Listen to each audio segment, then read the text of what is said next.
and I'll take 8. Right on set, please.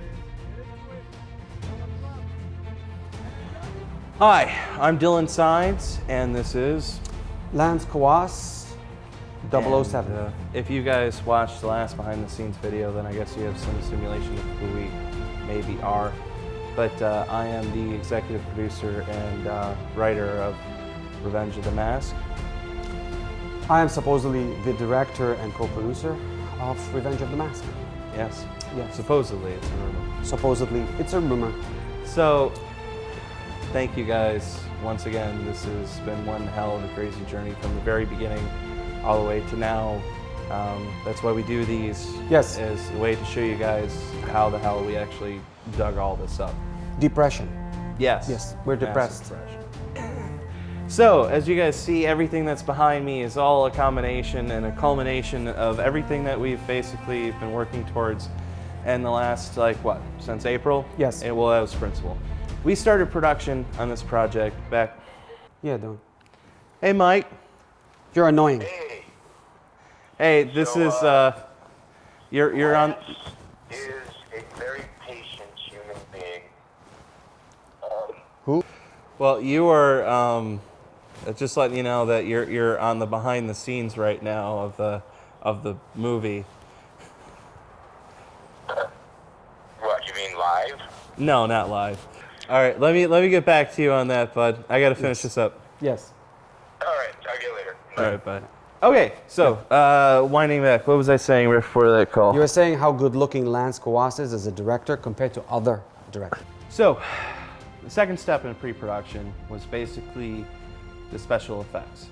Now, of all the people in the world that could have done this, yes, I could have, but I knew that I was going to be handling all the props and all the practicals, and that there was only one man in the world that I trust to do the prosthetics for this film, and that was Tracy No. Tracy, you kick ass. Yeah. So the first step in that was to basically, once we finally casted Michael, because me and Tracy had been working for about a month designing the character, and we knew that we wanted him to look more like he was in the comic book than Jim Carrey did. Right. So ultimately, he did still kind of come out looking like Jim Carrey, but that's not our fault because the makeup in the original Mask was pretty dead on to the comic too. Yes, they are. Once we casted Michael, even before we casted Tim, the first step was getting his head molded. Yes, we molded Michael's head. Yes, which was actually pretty easy. He took it pretty well. I'll give him that. So, it's a terrifying experience. You have your head cased in plaster and shit for an hour. It sucks. After that, then it came down to sculpting, and me and Tracy went back and forth. Tracy did an incredible job on the sculpt. And then when we all finally agreed, I showed Lance, and we're like, okay, this is going to be the mask. Then it came down to molding. Yes. We got about 5 good pulls of the mask. One of them was pretty messed up, and then the mold cracked in half and then shattered into a million pieces. And it was a lot of money just to make what we had made. Yes. So what it came down to is we had 2 of these stunt versions. This is one of the stunt copies. The hero is at my house getting ready to put in a glass case. This is a good baby. This is a good baby. So these were made out of a thick silicone and basically made as a one-piece prosthetic. So this was primarily worn by, it was worn by Michael a lot, but this one was primarily worn by Bobby. Yes. Bobby was the stand-in and stunt for pretty much the entire production. And special effects. Unlike that one, this one was also worn by Bobby before it was turned into that.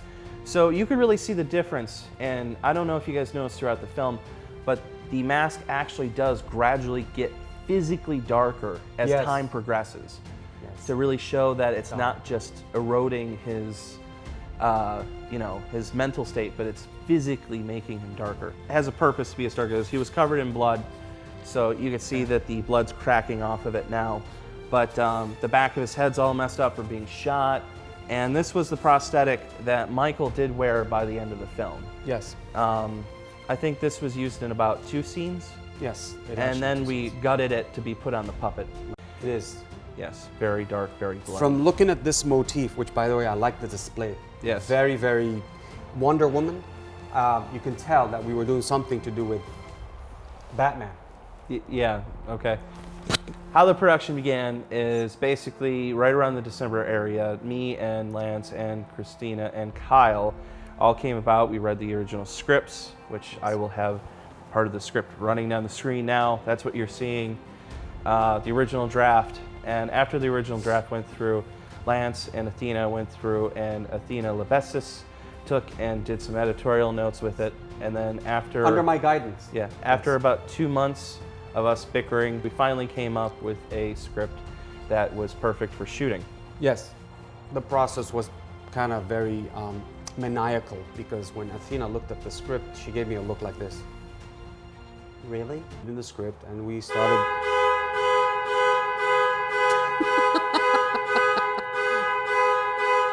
That's so typical. Yeah, she started reading the script and coming up with ideas to fine-tune it, polish it, because that's what she does, she polishes. Dylan read it, and we came to like it. We locked the script, and that was basically the first stage.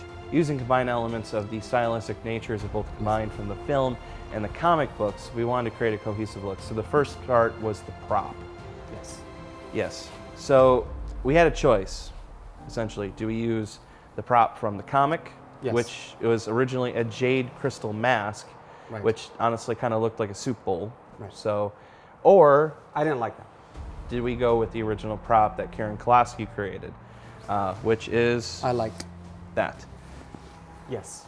And so, being what Karen had given me, I decided it was only appropriate to use said prop.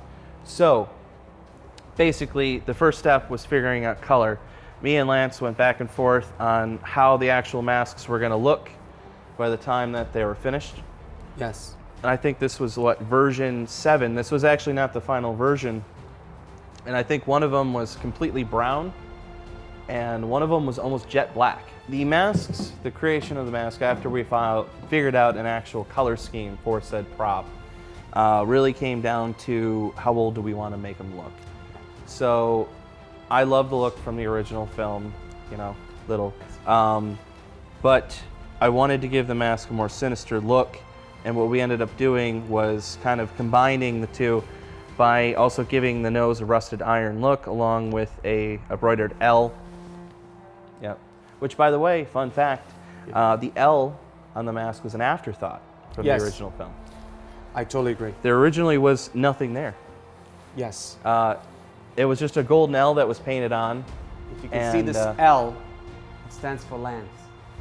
Yes. I'm pretty sure it was going to be blurry when you walked up. After the evolution of the props, pretty much from there, it was just me attacking Lance with phone calls every 15 minutes for about 2 months. I like to be attacked by phone calls. And then, after he said all that stuff that he said, I sat down and I said, who's going to shoot this movie for me? And there was only one guy. He's kind of Hungarian. He has an accent. Funny accent, right? Kind of. Yeah. Lance! And it was only one guy. It's like, Istvan. Istvan? It's fun. Istvan. So we brought in Istvan, and obviously Istvan said, what am I shooting? And Me and Lance had known Istvan for a long time. Actually we all met each other around the same time. And so when we had the thought of bringing him in, because I wanted to shoot it originally, but at the time I was quite ill, and I knew there was just no way in hell I was going to be able to do props, produce, and film. So we knew we had to find Yes. the best DP in Michigan. the best DP. Yeah, I agree. And it all came down to him. So once we got Istvan aboard, then it came down to style. Yes, definitely, style. And for me, style is very important. As you can tell, I wear a tie. But style is important in film because, that's like could play like a different character in the movie, right? If you have a beautiful style, apart from actors, the backdrop, color, shape, wardrobe, the look. Look at these popping colors. Good job, bro. I agree. The original film really had a very interesting look. It was something that we tried to mimic as well, which was more or less, Yes. they had a timeless look, as in like the cars didn't really match the era. It went from being 1980s to 1940s to 1920s. None of them carried phones. all their clothing really didn't make Right. sense with the era. You know, you had 1940s gangsters with people dressing up in suits from the 80s. Yes. And the color tones were all really harsh, and especially moonlight in that movie was extremely harsh. Yes. So that was one element that we definitely adapted from the actual original film, amongst other things. But Of course. that was very important. So I think that was about a back and forth for a very short amount of time on figuring out actual style. Right. And then came the actors. Yes. Michael Bugard. Yeah. And then we have Tim Parrish. Tim Parrish. Two different people playing Very one two. character. Yes. One guy is one side of the pendulum, one guy is another side of the pendulum. Meaning, Michael Bugard, who can really do a lot of things with his stoic look, can really scare the shit out of somebody if they, right? Yes, He but could- playing someone gentle Yes. is not exactly Yes. easy for him. Yes, yes. He couldn't play the And- gentle side. He's And not the vice gentle. versa. Right. So in the very beginning, we knew the budget that we were working with, and it was under $100,000 from $1. the very beginning. 100? Yeah. So with that being that amount of money, one of the things we realized is getting one person in and out of makeup, it would extend the schedule a lot. Yes. And we really wanted to be able to film with Tim, or let's say the first actor during the day, film with Michael during the night. The sweet guy. Yes. Sweet And by dividing up the amount of time between two people, we knew that basically the whole production would actually happen. Yes. And also there is a natural duality to the performance. Absolutely. Extremes.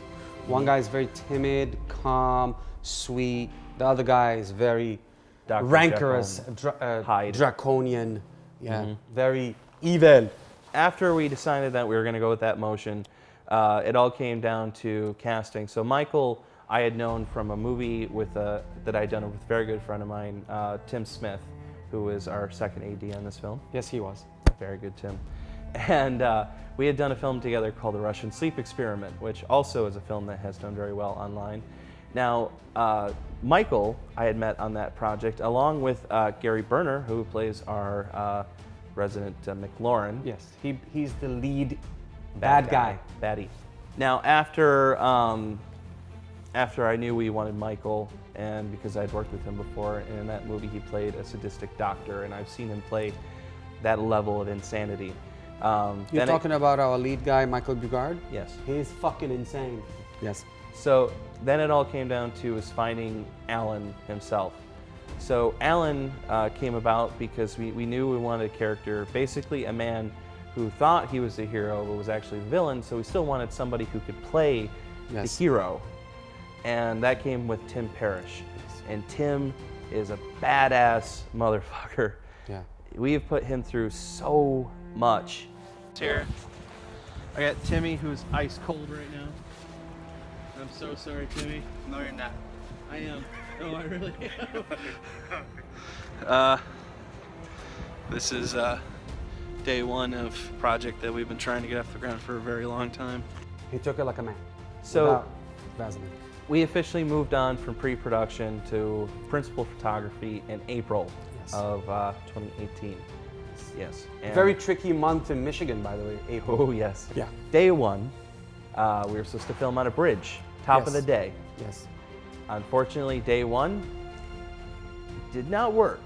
By the time we got to the bridge, basically, the whole thing was completely flooded out.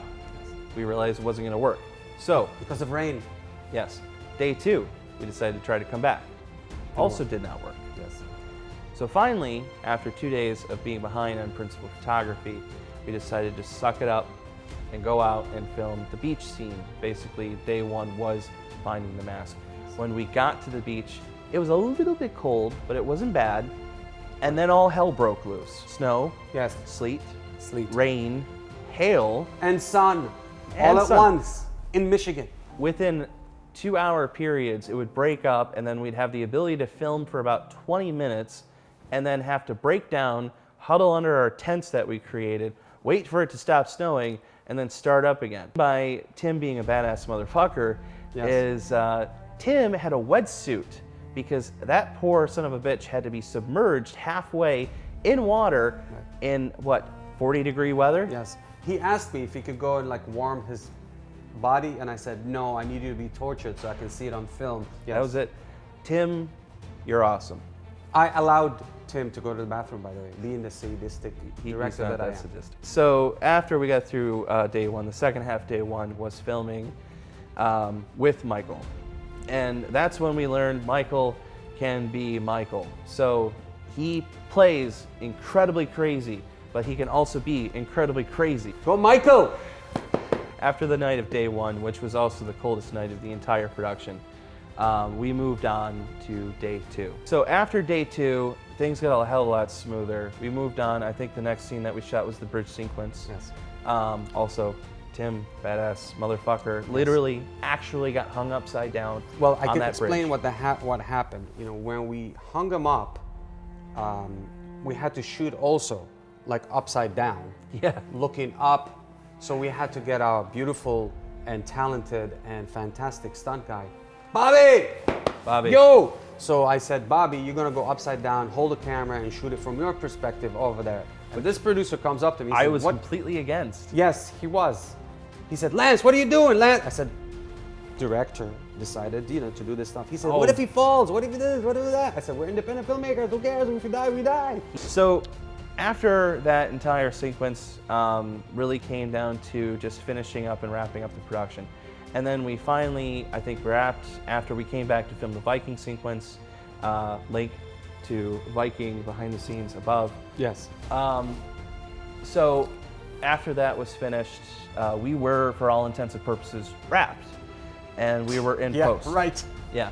Wrapped in independent film, which means is unwrapped. So what happened was when the trailer premiered in October, the teaser premiered right before October, it was getting kind of sort of views.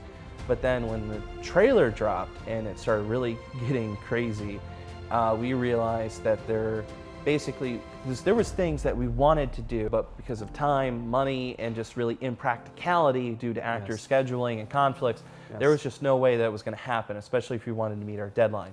100%. So ultimately, what ended up happening was we decided to delay production and make the mask the best possible version of itself that we could. 100%. So Istvan, me, and Christina and Lance all came together. We said, what can we do with what money we do have left and actually punch in as much as we could? So we did come back and we filmed for a solid 4 days Yes. of every last beautiful thing that we could get out of it. One of the full sequences that we ended up not completely reshooting, but we added was to do practical effects elements was the actual transformation sequence. Yes. Which is like this stuff behind me. Yes. So You can light it. yeah, this actually does light up. It is extremely uncomfortable to wear. Yes. Sorry, Tim, once again. By the time we were done shooting that sequence, he did have blood running down from his face. Yeah, by the way. One of the other things is that we decided we wanted to add more gore. So we created rigs and puppets, or I should say I created rigs and puppets. Right. This here was one of them. This was basically mounted onto a big pole. Yes. And we pumped blood through the top and the back of it. And then it exploded from like this. Yeah, and we did have a shot where the whole body falls on the ground and you actually see through the head, but we ultimately decided not to use it. Right. Because as much as this does look like Michael, it still is pretty tough. So nearing the end of production, once we actually got to the reshoot days, the scenes that were reshot were not even reshoots, more additions than anything else. Is we did boxing. The bare knuckle boxing, underground boxing. We reshot his job. Originally we had Tim having an IT job and it didn't really work. We want something more raw, rugged. Yeah, like he worked with his hands. Yeah. Because we kind of went from a job where he's sitting at a desk to a job where he's kind of still sitting at a desk. And it just didn't feel like it had a difference. So we to made it. him work in a warehouse and he fixes high-lows. Yeah, which I had nothing to do with. They literally just, we were reshooting, what was it? We were shooting the car. No, the car scene. Oh, the car scene, yes. Yeah, we were shooting basically them beating up Tim. And I had to leave to go prep for a later stage production. And when I had gotten the dailies in at the end of the day, they're like, so yeah, Tim has a new job. And I'm like, Perfect. So the second to last night was basically we wanted to do a little bit more organicness with showing how Brian's character, Brian Heinz, his character dies. So we added a scene where It's basically a horror type of a scene where Yeah. they had to kill off Brian's Heinz using the mask. Yes. Who was there at the house, and we don't want to give it away, but you have to see the movie to see it. Well, I mean, at this point, if you're watching this, spoiler alert, Brian is actually the mask for a bit. For a bit. Yeah, which is a huge thing in the comic, is that the mask has the ability to mimic. He can steal people's faces and become them for a short amount of time. So we really wanted to do that gag, and so And it worked. it worked very well. And we really casted Brian based on a silicone prosthetic that me and Tracy had created for another project, and it worked out perfectly. Down to, well, what if he steals the cop car before he comes down to Brian's house? Right. And he does steal the car in a very bizarre way. And then what he does to him, he sets him on fire. Yeah. If you guys stay through for the after credits, Yeah, you have to stay through. you'll see. Yeah. Starts to dance in the car, outside Yeah, the car. outside the as, car. As it's moving through the tunnel in Detroit. So one scene that we had a lot of trouble Yeah. with, and I will show you guys the original composition. Here is, you can see it in this black box that will be right here, so don't move in front of it. The original composition of the axe throwing scene was very much just a one-shot throw of the bat hitting Right. Kyle, and then Kyle goes down. And essentially, it never worked. Right. Kyle moved backwards too quickly, and the whole shoot wasn't, I would say, done in a rush, but it was a very cold, it was a very tough night. We Yes. were up till about We were tired. 2 or 3 in the morning. Yeah. And We missed one thing. we tried so hard Yeah. to make it work in editing. So ultimately, the very last thing that we shot in the entire film is the axe actually going into Kyle's chest. And we had to do this. Yeah, whip pan effect. Whip pan effect. And it ultimately became one of my favorite sequences. And fun fact, that wasn't actually Kyle. I got to double for Kyle. Yes. And His Bobby. chest. Yes. Bobby also doubled for Michael. Michael, And as you can see, I'm actually still wearing one of Kyle's jackets. Ultimately, this is a labor of love project, and It we is a could labor not of love, yes. have done this without you guys. And I know you guys were disappointed when we pushed the time back, but this was to give you guys basically the best possible version of this movie that we could possibly give you, and we really hope you enjoyed it. Yes. No joke aside, I mean, there was blood, sweat, and tears. It took a lot to put together. Time away from family and friends, mental depression. Because he went to you went to the hospital twice. Twice. There was a tremendous amount of pressure for me, but at the end it turned out to be, like the Italians say, bellissimo.